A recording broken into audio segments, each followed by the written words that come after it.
ভাত নিয়ে নিয়েছি, সিম চচ্চড়ি করা হয়েছে আলু আর সঙ্গে টমেটো দিয়ে। রূপচাঁদা মাছ এখানে টমেটো দিয়ে আর পেঁয়াজ কুচি করে নিয়ে এখানে দো পেঁয়াজা করা হয়েছে রূপচাঁদা মাছের। হ্যালো এভরিওয়ান, আসসালামু আলাইকুম। কুক ফুড ব্লগ চ্যানেল আপনাদের সবাইকে স্বাগত জানাচ্ছি। তো আজকে আবার রেটিং শো ব্লগ নিয়ে চলে আসলাম। এখানে ভাত নিয়ে নিয়েছি। রেসিপিটি হচ্ছে সিম চচ্চড়ি করা হয়েছে আলু আর সঙ্গে টমেটো দিয়ে।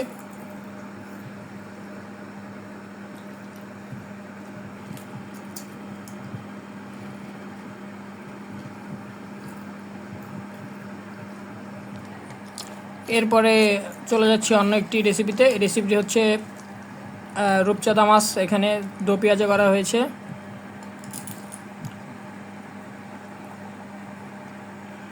টমেটো দিয়ে আর পেঁয়াজ কুচি করে নিয়ে এখানে দো পেঁয়াজা করা হয়েছে রূপচাঁদা মাছের।